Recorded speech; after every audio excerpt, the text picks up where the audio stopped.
Sportcast.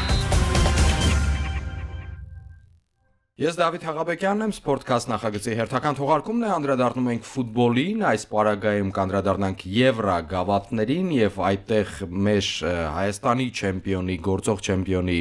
մասնակցությանը Նոան այս պահի դրությամբ 5 տուրից հետո կոնֆերենցիաների լիգայում 17-րդ հորիզոնականն է զբաղեցնում եւ լավ հնարավորություններ ունի առնվազն անցումային play-off փուլի ուղեգիր նվաճելու իմ հյուրն է Fast Media հեռուստաընկերության մեկնաբան Հայկ Հովհաննիսյանը. Հայկ, շնորհակալ եմ հրավերս ընդունելու համար։ Կխոսենք թե Նոայի հնարավորությունների մասին, թե նաև կամփոփենք 6 տուրից հետո UEFA-ի Չեմպիոնների լիգայի այդ դասավորվածությունը, տեսնենք ինչ իրավիճակում է լիգան։ Սկսենք Նոայից։ Նոան 8 միավոր այս պահի դրությամբ 5 տուրից հետո մինչև վերջի տուրը 6-րդ տուրը որտեղ արտագնա հանդիպում կանցկացնի Կիևի Դինամոյի հետ, որքան ես գիտեմ դուք ինձ կուղես Լեհաստանում կանցկացվի այդ խաղը, կարծես չեզոք դաշտ է, այնպես որ Նոան նաև այդտեղ հնարավորություններ հավանաբար կունենա, այդպիսի մեծ ճնշում երկրպագուների չի լինի։ Մի խոսքով, տեսնենք Նոան ինչ իրավիճակում է այս պահի դրությամբ։ Իհարկե այստեղ Երևանում վերջին հանդիպման հաղթանակը 3 միավորը կրկնվում եմ լավ հնարավորություններ է ընձեռնում Նոային առնվազն անցումային play-off փուլի ուղեգիր նվաճելու համար։ Այս պահի դրությամբ այդ գոտում է գտնվում Նոան, իհարկե որոշ հաշվարկներով, քանի որ իր հիմնական մրցակիցները այդ տեղի համար միմյանց միջև հանդիպումներ են անցկացնելու, հետեւաբար նաև որոշները միավորներ են կորցնելու, այնպես որ ըստ որոշ հաշվարկների Նոան կպահպանի իր տեղը անցումային play-off այդ գոտում, իհարկե որքան հասկանում եմ որոշակի հնարավորություն կա, եթե այդպես կարող եմ ձևակերպել, եթե Աստված չանի խոշոր հաշվով Կիևի Դինամոյին պարտվի, այդտեղ կարող է գնդակների տարբերությամբ մի խոսքով վատ իրավիճակի մեջ հայտնվի, եթե իր մրցակիցները նույնպես 8 միավոր վաստակեն։ Մի խոսքով, ինչ ենք մենք տեսնում, ինչ ենք մենք կանխատեսում։ Բարև ձեզ, շնորհակալ եմ հրավերի համար։ Նոայի շանսերը ես նույնիսկ ասեի հիանալի են play-off դուրս գալու համար, որովհետև արդեն համակարգչային հաշվարկները կատարվել են, 99% է հավանականությունը, որ դուրս է գալու play-off։ Այսինքն այն 1%-ը դա այնքան բազմաթիվ եթեներ են, որ պետք է միառժամանակ տեղի ունենան, որ հանկարծ Նոան դուրս չկա։ Օրինակ մրցակիցները, որոնք 5 միավոր ունեն, պետք է հաղթեն շատ ուժեղ թիմերի, Ստրասբուրգին, Crystal Palace-ին, այսինքն top-ing լիգաների թիմերի, միառժամանակ Նոան խոշոր հաշվով պարտվի Կիևի Դինամոյին, միառժամանակ թիմեր, որոնք 7 միավոր ունեն, անպայման ոչ ոքի խաղան եւ այդպես բազմաթիվ եթեներ, եթե միառժամանակ լինեն, այդ դեպքում Նոան կարող է չհայտնվել play-off-ում, բայց այդ 1% հավանականություն հասկանում ենք, թե որքան քիչ է, այնպես որ կարող են գործնականում խոսել, որ play-off դուրս է եկել։ Մենք կարող ենք հիշել, որ անցած տարի կոնֆերենցիաների լիգայի փուլից թիմեր 7 միավորով են անգամ դուրս եկել 6 խաղից հետո, իսկ Նոան 5 խաղից հետո արդեն 8 ունի, այնպես որ ամեն ինչ հիանալի է նրանց համար։ Նրանք մոտավորապես այդ 1% շանսն ունեն նույնիսկ լավագույն 8-նյակում հայտնվելու, սա էլ առանձնապես չենք դիտարկում, որովհետև դա էլ կտար հնարավորություն միանգամից 1-8 եզրափակիչ դուրս գալ առանց անցումային play-off-ի, որին ես սովորաբար ավելի հասկանալի լեզվով ասում եմ 1-16 եզրափակիչ, որին որոշ թիմեր չեն մասնակցում, ինչպես օրինակ կարող է լինել, չգիտեմ, Իսպանիայի գավաթում կամ Անգլիայի գավաթում, բայց միևնույն է դա play-off-ի փուլ է։ Եթե կարողանան դուրս գալ 1-8 եզրափակիչ բավականին մեծ գումար կվաստակեն, մոտավորապես 800,000 եվրո, դա հնարավորություն կտա շատ հարցեր տեղը դնել, ինչպես կասեր։ Իսկ հայկական թիմերի համար դա բավական մեծ գումար է, եթե դուք նշում եք այդ ենթադրենք այս լիգայում, կոնֆերենցիայի լիգայում մասնակից top լիգաների ներկայացուցիչներին, ենթադրենք Անգլիայի իրանց համար գումար չի, Crystal Palace-ի համար դա գրեթե գումար չի, բայց ամեն դեպքում Crystal Palace-ի տարբերությունը ենթադրենք նախորդ տարի, եթե նախորդ մրցաշրջանում մասնակից էր այս լիգայում լոնդոնյան Chelsea-ն, որը այդպես կարծես թե լիգայի փուլին այդպես շատ լուրջ չվերաբերեց, բայց իր միավորները վաստակեց եւ ի վերջո հաղթեց, դե գավաթ է Ճիշտ է, անգլիական ակումբների համար որպես կանոն այդ Եվրոպա լիգան եւ նամանավանդ հիմա կոնֆերենցիոն լիգան այդպես նշանակություն ունեցող մրցաշարեր են, մենք տեսել ենք դա վերաբերում է ոչ միայն անգլիական ակումբներին, այլ նաև իտալական, իսպանական ակումբներին, որոնք որ մեծ հաշվով այնքան էլ լուրջ չեն վերաբերել։ Իսպանականներին ես կբացառեի, հաշվի առնելով գումարային ինչ ծանր վիճակում են իսպանական թիմերը, նրանց համար յուրաքանչյուր միջոցը գումար վաստակելու դա հնարավորություն է, եւ Ռայո Վալեկանոն է Իսպանիայից մասնակցում, նրանք հաստատ փորձելու են հաղթել մրցաշարը եւ բավականին մեծ գումար վաստակել, իրենց բյուջեի մեծ մասը հաստատ կկազմի այդ գումարը։ Չելսիի դեպքում հաստատ այդպես չէ, Քրիստալ Փելասի դեպքում նույնպես նրանք եթե չեմպիոն դառնան, օրինակ անցած տարի Չելսին կարծում 21 միլիոն էր վաստակել, այդքան գումար նրանք տալիս են երրորդ դարպասապահ ձեռք բերելու համար, այնպես որ նրանց համար էական չէ, բայց իսպանական, մյուս եվրոպական թիմերի համար, հայկականների համար շատ մեծ տարբերություն է եւ բավականին շատ գումար կվաստակեն, այս պայմանությամբ Նոան արդեն 4.5 միլիոն ունի եւ եթե կարողանա առաջ շարժվել, ապա բավականին կավելացնի։ Փաստը մնում է փաստ, որ Նոան եւս մեկ քայլ առաջ կատարեց նախորդ մրցաշրջանի համեմատ։ Եվ եւս մեկ քայլ էր դա նաեւ հայկական ակումբային ֆուտբոլի համար։ Այո, եւ նաեւ հայկական ֆուտբոլի իմիջի համար ես կասեի, որովհետեւ նույնիսկ Հայաստանում ընդունված է բավականին ստորադասել Հայաստանի առաջնությունը, թերագնահատել եւ այլն, թվում է թե տրիբունաները որ դատարկ են, ուրեմն որակյալ խաղ չկա, ամենևին այդպես չէ։ Ես համարյա ամեն շաբաթ Հայաստանի առաջնություն մեկնաբանում եմ, խաղերին հաճախում եմ, դիտում եմ եւ այլն եւ կարող եմ ասել, որ ամենևին պատահական չէ, որ հայկական թիմերը հիմա մասնակցում են Եվրագավաթների հիմնական փուլի եւ նույնիսկ դուրս են գալիս play-off փուլ, որովհետեւ կապ չունի որ Նոան լինի։ Կարող է նույն հաջողությամբ օրինակ Արարատ Արմենիան, որը հիմա առաջին տեղում է այդում Հայաստանի առաջնության, եթե նույնպես մասնակցի կոնֆերենցիաների լիգայի հիմնական փուլին, ես նույնպես կասեմ, որ նա պայքարելու է play-off-ի ուղեգրի համար, որովհետև Հայաստանի առաջնությունը արդեն հասել է այդ մակարդակին, որ կարող է ամեն տարի պայքարել նման նպատակների համար։ Չմոռանանք նաև, որ UEFA-ի ղեկավարությունը, երբ որ հիմնում էին այս կոնֆերենցիոն լիգան, երրորդը իր ուժով եւ հնարավորություններով լիգան, նաև պատճառաբանում են ինչու՞ չէ, նաև այն թիմերի համար այս լիգան ստեղծված, որոնք որ Եվրոպա լիգայում այդպես մեծ հնարավորություններ չունեն գավաթ նվաճելու Եվրագավաթ եւ այս լիգան նաեւ հնարավորություն է տալիս ինչու՞ չէ նաեւ հենց Հայաստանը ներկայացնող թիմերի, ել չեմ ասում,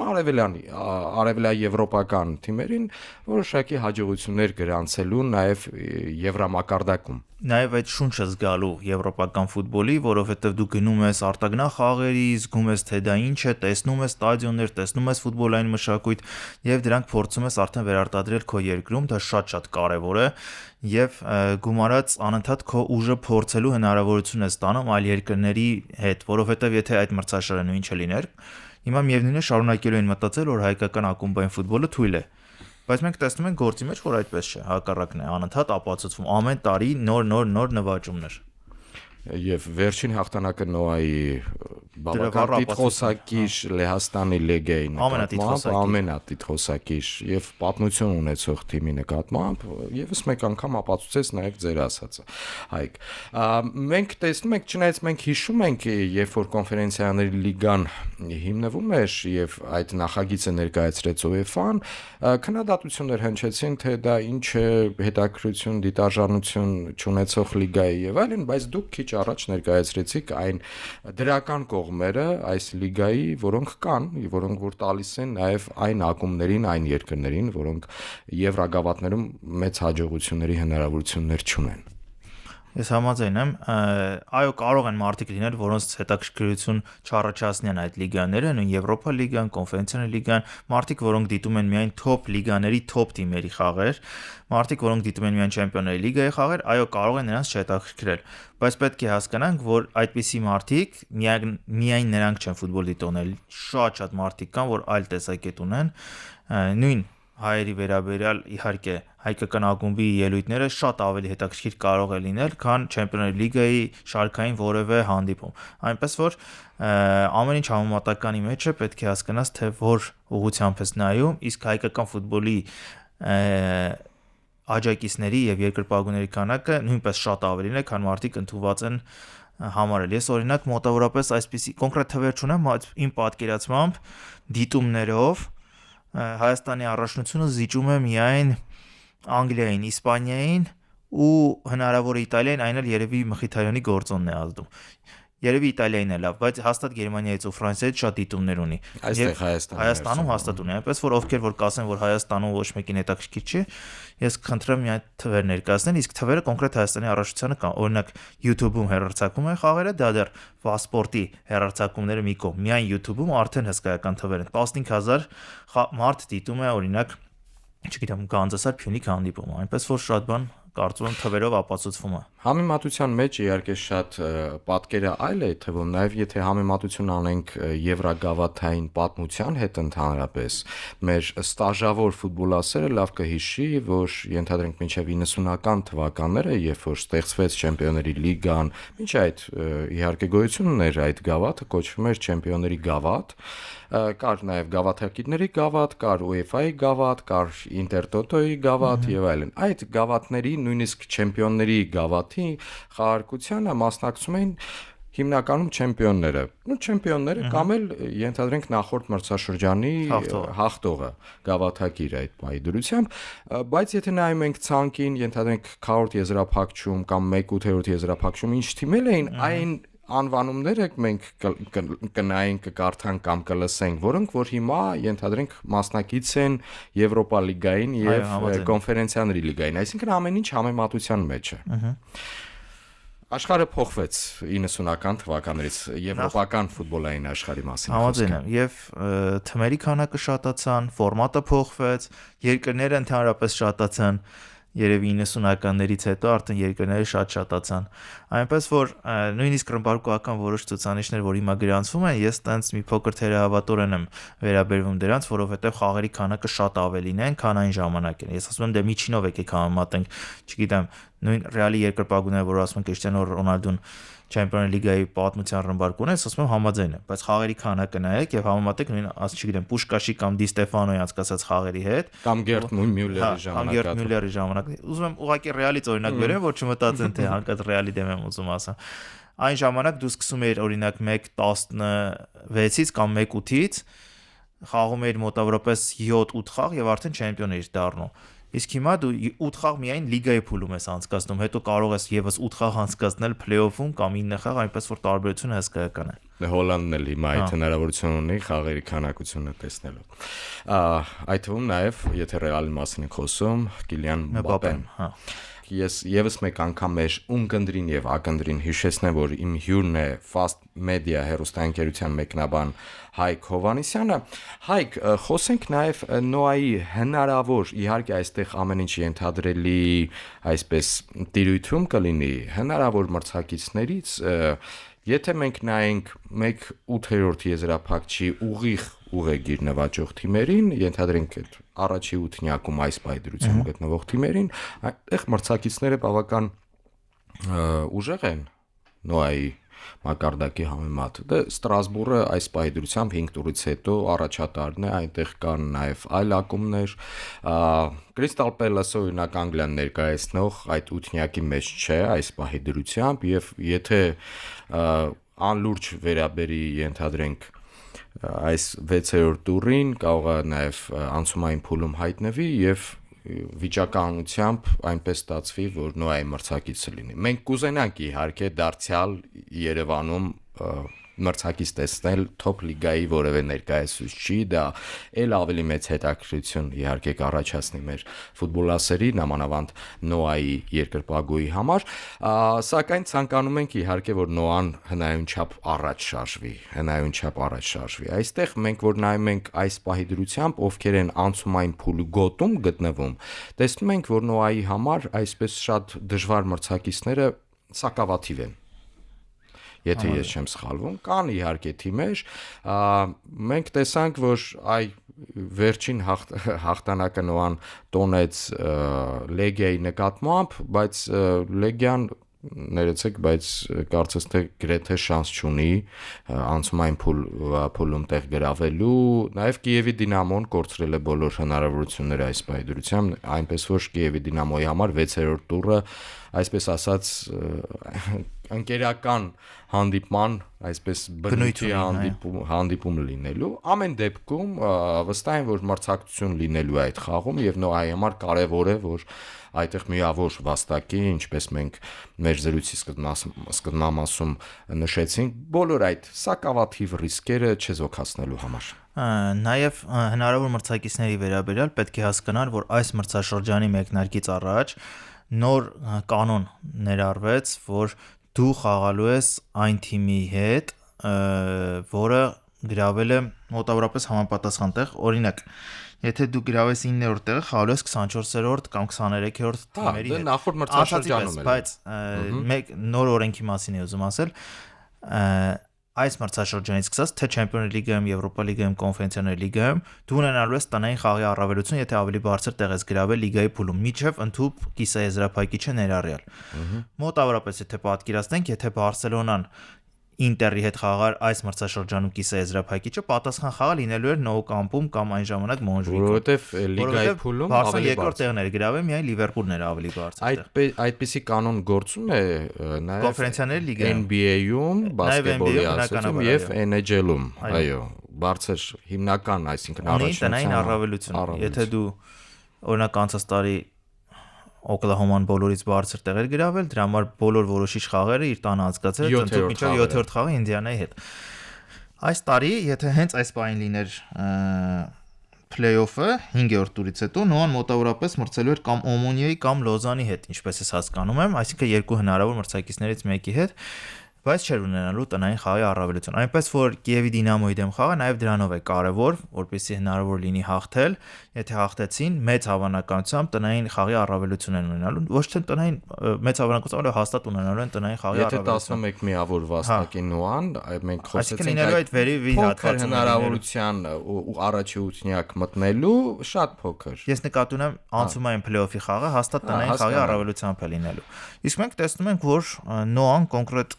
Կոնֆերենցիաների լիգայում տնային խաղի առավելությունը լավ էլ կարողանում է օգտագործել, երկու հաղթանակներն էլ եղել են տնային խաղերում եւ աջակցությունը շոուն, որը կազմակերպում է ակումբը, շատ տես տրամադրող է, մի քանի օր այդ արշավը սկսում է եւ այդպես շարունակում է հասնում է կիզակետին եւ դա չես կարող համեմատել օրինակ առաջնությունում նրանց ելույթների հետ, որտեղ Նոան հիմա 5-րդ տեղում է ընթանում, նույնիսկ 6-րդ տեղը ավելի է մոտեցել նրան, քան հետաքրքիր է ինչու, այսինքն առաջնությունում դե պարզ է դեռևս առաջնության առնվազն երկրորդ կեսը կա եւ ամեն ինչ Նոան մեր տնային առաջնության պարագայում կարող է շտկումներ իրականացնել, այսինքն հաղթանակների դեպքում նաև առաջի երրյակ մտնել, ինչու՞ չէ պայքարել նաև չեմպիոնության եւս մեկ չեմպիոնության տիտղոսի համար, սակայն ինչու այս առաջի շրջանում, աշնանային շրջանում Նոան այս կարգավիճակում հայտնվեց, այսինքն 5-րդ տեղը բազմաթիվ պատճառներով, բայց կարծում եմ գլխավոր հետևությունը որ մեկ խաղ պակաս է անցկացրել, իդեպ Յունիկի հետ է, այնպես չէ որ երաշխավորած կհաղթի։ Ես կարծում եմ ամեն դեպքում, որ ներքին առաջնությունն է ցույց տալիս թիմի իրական մակարդակը, որովհետև Եվրոգավաթը շատ հեղինակավոր մրցաշար է, ամենահեղինակավոր մրցաշարը օրինակ Չեմպիոնների լիգան է, դա քեզ բերում է հեղինակություն, ճանաչելիություն, փառք եւ այլն, բայց չի ցույց տալիս քո իրական ուժը։ Քո իրական ուժը ցույց է տալիս ներքին առաջնությունը, որտեղ դու պետք է կայուն լինես 9 ամիս շարունակ, որպեսզի հաջողության հասնես։ Իսկ այնտեղ կարող ես 9 խաղ հաջողության հասնել եւ դառնալ չեմպիոն։ Այնպես որ իրական ուժը ցույց է տալիս ներքին առաջնությունը եւ իրական խնդիրները Նոայի պետք է փնտրել հենց առաջնությունում։ Այնտեղ նրանք ունեն հսկայական աշխատանք կատարելու թե թիմի կազմավորման, միգուցե մարշչական աշխատանքի շուրջ։ Ես կարծում եմ, որ այն փոփոխությունը, որը Ամրանը եղավ եւ Ռուի Մոտան հեռացավ, շատ բացասական ազդեց Նոայի վրա, որովհետեւ իրենց այդ տեսակ արդեն կարողացել էր գտնել Նոան, թե իրենք ինչպիսի թիմ են, ինչպիսի ֆուտբոլ են խաղում եւ կտրուկ փոփոխություն այդ մարշի պատճառով ինքնակամ ցանկացավ հեռանալ ավելի գրավիչ առաջարկի հետևից, որտեղից արդեն նրան հեռացրել են, Բուլղարիա էր տեղափոխվել։ Եվ Նոան այդպես էլ չկարողացավ շատ արագ գտնել նմանատիպ այլ մարզիչ, այլ գտավ կարծում մարդկային տեսանկյունից շատ ավելի լավ անձնավորություն, իդեմս Սանդրո Պերկովիչի, որը ամեն կերպ փորձում է իրավիճակը շտկել։ Երբեմն ստացվում է, այդ մարզչի յուրահատկությունն այն է, որ նա ամենակարևոր պահերին հաղթանակի հասնում է։ բայց այդ ամենակարևոր պահը հասունանում է մոտավորապես 1 ամսվա օրինակ անհաջողությունից հետո, երբ կրիտիկական պահ է գալիս, նա կարողանում է հաղթել։ Եվ այդպես արդեն 4-5 ամիս շարունակվում է, կրիտիկական պահերին հաղթում է, թիմը հաջորդ փուլ դուրս է գալիս, բայց մնացած հատվածում տանջվում է։ Հիմա նրանք պետք է կայունություն ձեռք բերեն, ես վստահ եմ, ձմեռային տրանսֆերային պատուհանի ժամանակ նրանք շատ լուրջ ներդրումներ են անելու, նորեկներ են բերելու, հատկապես եզրային հարձակվողների դիրքը զգալի ամրապնդման կարիք ունի, այդ ուղղությամբ հաստատ աշխատելու են եւ արդեն մենք Գարնանը լրիվ այլ նոա ենք տեսնելու շատ ավելի որակյալ խաղացողներով եւ արդեն առաջնությունում էլ կգա կայունություն ենթադրում եմ եւ եվրագավաթներում էլ կփորձեն հնարավորինս հեռու գնալ։ Չնայած մենք իհարկե հաշվարկում ենք, որ ձմեռային տրանսֆերային պատուհանի ժամանակ նույնիսկ նոր ձեռբերումների պարագայում այդ ֆուտբոլիստները պետք է, եթե նոան ուզում է նաեւ շարժվի առաջ կոնֆերենցիական լիգայում շատ արագ պետք է ինտեգրվեն իհարկե խաղին նոայի եւ մեր հերոստայի տողին եւս մեկ անգամ հիշեցնեմ որ հյուրս է Հայկ Հովանեսյանը Fast Media հերոստայնքերության մեկնաբանը Հայկ Չեմպիոնս լիգայի անդրադառնանք 6 տուր արդեն խաղացված է Չեմպիոնս լիգայում որոշակի դադար հունվարին եւս 2 տուր այս պայդրությամբ ես նախորդ մրցաշրջանի պարագայում էլ երբ որ քննարկումներ է լինում թե որ թիմը որ տեղում է գտնվում ինչ խաղ է ցուցադրում մրցաշրջանի ընթացքում ասում եի գիտեք մրցաշարային աղյուսակին եկեք նայենք 5-րդ տուրից հետո մինչ այդ որպես կանոն լինում է այսպես շատ խիտ դասավորված մրցաշարային աղյուսակ բայց կայունություն կարող ենք տեսնել արդեն 5-րդ տուրից հետո 5-ից մինչև 8-ը իհարկե հիմա 6 տուր արդեն խաղացվել է ինչ ենք մենք տեսնում մրցաշարային աղյուսակում տեսնում ենք որ Լոնդոնի Արսենալը 6 խաղ 6 հաղթանակ ընդ որում նաև բարդ մրցակցի նկատմամբ իդեպ հաջորդ 7-րդ տուրում Լոնդոնի Արսենալը հյուրընկալվելու է Միլանում Ինտերին ինչ տեսանք այս առաջի 6 խաղի ընթացքում ինչ ենք մենք կանխատեսում աս պարագայում չնայած կանխատեսումները դարձյալ այսպես ենթադրությունների տիրույթից կլինեն որովհետև մենք նախորդ մրցաշրջանում տեսանք որ այն թիմը որը մի կերպ անցումային փուլում վերջի 2-3 տուրում կարողացավ ճիշտ է բարդ մրցակիցների հետ մրցակցություններում միավորներ վաստակել, բայց անցումային փուլից play-off-ից ինքը ի վերջո շարունակեց 1/8 եզրափակում գավաթակիր դարձավ իսկ հիմնական այսպես ասած լիգայի հաղթողները եթե ասենք առաջին հորիզոնական գրաված Լիվերպուլը եւ Բարսելոնան երկրորդ հորիզոնականում չհաջողեցին ի վերջո Այս տարի էլ կարող է նույնը կրկնվել պետք է միանգամից շեշտել որպեսզի մեր ռադիոլսողները հասկանան որ չկա հաջողության հասնելու մեկ ֆորմուլա ֆուտբոլում տարբեր կերպ կարելի է հասնել օրինակ PSG-ն դժվարությամբ մտավ անցած տարի play-off բայց նույնիսկ դա նրան ավելի օգնեց որովհետև հետո նրանք խաղացին անցումային play-off Բրեստի հետ, եթե ճիշտ եմ հիշում, Բրեստի հետ թափ հավաքեցին ջախջախի հաղթանակներ, Լիվերպուլի հետ արդեն լավ մարզավիճակով մոտեցան, Լիվերպուլը, որը մինչև այդ առաջի տեղն էր գրավել լիգայի փուլում Չեմպիոնների լիգայի, փոքրիկ անկում ունեցավ եւ հենց այդ պահը համընկավ, որպեսզի PSG-ն հաղթի, ճիշտ է 11 մետրանոցներով հաղթեց, բայց խաղով գերազանցում էր։ Հետո արդեն շարունակեց եւ վերջնական հաղթանակը եզրափակիչում արդեն այդ ապոֆեոզն էր այդ փայլուն մարզավիճակի։ Ինչ վերաբերվում է այս տարվան տեսնում ենք որ կան թիմեր որոնք իրենց ամբողջ ներուժը ոչ միայն չեն ցուցադրում այլ նաև ինչ որ չափով չեն էլ ցանկանում միանգամից ցուցադրել կոնկրետ լիգայի փուլում նույն Բարսելոնան անցած տարվա խաղը չի ցուցադրում անցած տարի նրանք երկրորդ տեղը գրավեցին հիմա արդեն հաջողություն կլինի եթե լավագույն ութնյակում հայտնվեն նրանք իհարկե մեծ հավանականությամբ հաղթելու են վերջին երկու հանդիպումները բայց դա կարող է բավական չլինել բայց ֆավորիտների համար Հայկ պետք է հաշվի առնենք որ եթե անցումային փուլով են անցնում դե PSG-ն մի կողմ դնենք որտեվ Ֆրանսիայի առաջնությունում մրցակիցներ որպես այդպեսին չունի բայց Իսպանիան, Անգլիան եւ Իտալիան ներկայացնող թիմերը իրենց համար եւս երկու խաղ կարող է ծանր լինել գումարած հունվարից բավականին բարդ գրաֆիկ է սկսում է սուպեր գավաթը որում հավանաբար էլի Ռեալի հետ կհանդիպեն եզրափակիչում, բայց մինչև այդ երկու խաղ պետք է անցկացնեն գավաթայի հանդիպումները հենց Իսպանիայի գավաթային պես է, որ ծանր գրաֆիկը հունվարին է, դու խաղում ես 16 եզրափակիչ, 1/8 քառորդ, կիսաեզրափակիչ եւ միայն եզրափակիչ արդեն տեղափոխվում է արդեն մայիս-ապրիլ ամիսները։ Այնպես որ շատ ծանր է գրաֆիկը, թող անգլիացիները չդժգոհեն, իբր իրենց մոտ է ամենածանր գրաֆիկը, ուրիշ տեղեր էլ կան նման բաներ եւ այդ առումով օրինակ Բարսելոնային միտքը ստանում է դրան, որ կարող է ձեռնտու չլինել այդ հանգամանքը, բայց կարող են այլ թիմեր լինել, որոնց հանկարծ դառնա ձեռնտու, թիմեր, որոնք օրինակ նախապատրաստական հավաք չեն անցկացրի, իդեմս օրինակ Չելսի, որը առանց որևէ ընկերական հանդիպման սկսեց մրցաշրջանը, որովհետև հասել էր ակումբային աշխարհի առաջության եզրափակիչ հաղթել էր, հանգստացել էր եւ միանգամից Պրեմիեր լիգան էր սկսել։ Ես օրինակ սպասում եմ, որ Չելսին լինելու է չեմպիոնության հիմնական ֆավորիտներից մեկը, Չեմպիոնների լիգայի, որովհետև այդ թիմը հետզհետե իմ կարծիքով հավաքելու է։ Մենք տեսնում ենք ցուցադրեց ինչպես կարող է նաև հիմնական ֆավորիտների դեմ խաղալ եւ ինչպիսի խաղով։ Վստահ հաղթեց Կարողանում է լավ տրամադրվել, այո։ Լիվերպուլին էլ 1 ամիս առաջ բավական վստահ խաղով հաղթեցին, այո, Էստեվան հաղթեց գոլ խփեց կարծեմ։ Իսկ օրինակ կա Բավարիան, որը իմ տեսածով այս մրցաշրջանի լավագույն ֆուտբոլն է խաղում բոլոր թիմերի մեջ, որը այդպիսի ֆուտբոլով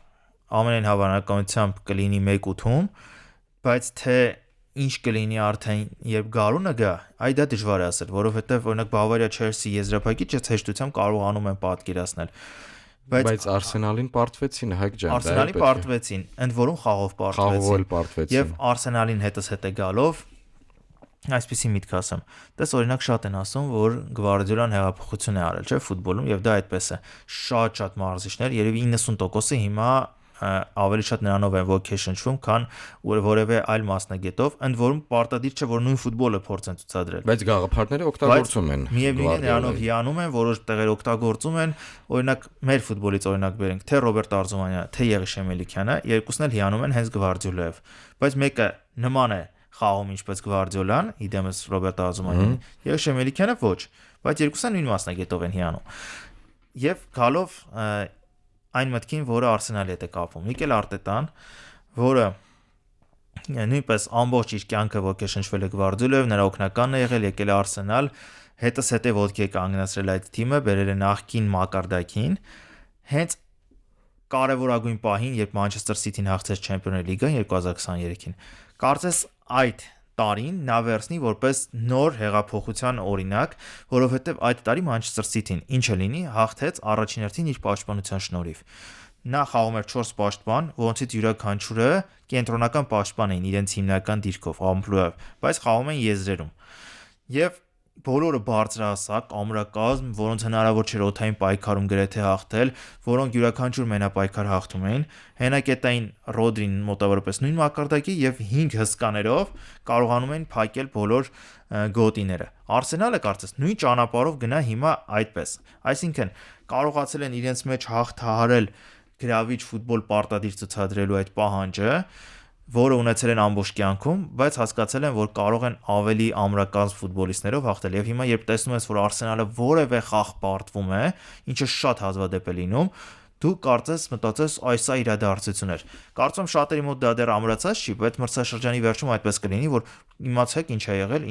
Արսենալը խաղ է պարտվել։ Այ մոտավորապես այդ մակարդակին է եկել Արտետան։ Եվ վերջի հարցը քիչ ժամանակ է մնացել Հենրիխ Մխիթարյանին վերաբերվող։ Մենք Հենրիխը վերադարձավ ի վերջո երկար բացակայությունից հետո եւ ստաբիլ ֆուտբոլ ցուցադրում է վերջին խաղերում, այդ թվում նաեւ Իտալիայի ներքին առաջնությունում։ Մենք իհարկե ցանկանում ենք Հենրիխին տեսնել եզրափակչում եւս մեկ անգամ։ Մենք ցանկանում ենք, որ Հենրիխը իր Ինտերով հաջողի գոնե մեկ անգամ հաջողի Չեմպիոնների լիգայում, բայց ինչ են կանխատեսում այս տարի։ Ես կանխատեսում եմ, որ Իտալիայի չեմպիոն կդառնա Ինտերը, բայց Չեմպիոնների լիգայում չի հաջողի։ Ինտերը այս մրցաշրջանում սկսել է ավելի գրավիչ խաղալ, քան անցած տարի էր, նոր մարզիչ Կիվուի գլխավորությամբ, ինչը շատերին զարմացրել է խաղը չափազանց բայց Լիվերպուլի խաղը հենց այդ Իտալիայում կարողանում են ցուցադրել գրավիչ ֆուտբոլ։ Չեմպիոնս լիգայի որոշ խաղերում են եղել իրականում բավականին գրավիչ խաղեր Ինտերի մասնակցությամբ, բայց Չեմպիոնս լիգայում հաջողություն ես այս տարի այդքան էլ չեմ սպասում, չնայած թիմը ավելի փորձառու է դարձել, բայց մրցակցությունը այս տարի անհավանական բարձր է։ Ես մոտավորապես, չգիտեմ, 10-ից ավելի թիմ տեսնում եմ, որոնք էապես հավակնում են չեմպիոնությանը, այնպես որ Ինտերին այս անգամ շատ ավելի դժվար կլինի, նույնիսկ եզրափակիչ հասնել, ինչպես նախորդ 3 տարիներից 2-ում։ Արսենալի հետ դժվար կլինի։ Արսենալի հետ գրեթե անհնար կլինի։ Նույնիսկ տնային խաղում։ Չէ, այս առաջիկա խաղը շատ դժվար կլինի, իսկ եթե օրինակ փլեյոֆում միմյանց հետ դուրս գան,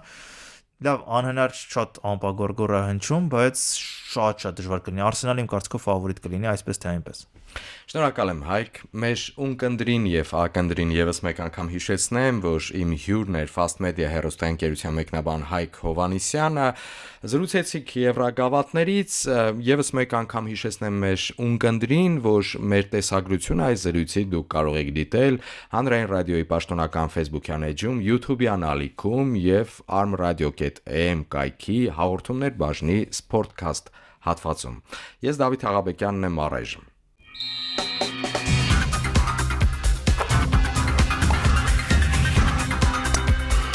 Sportcast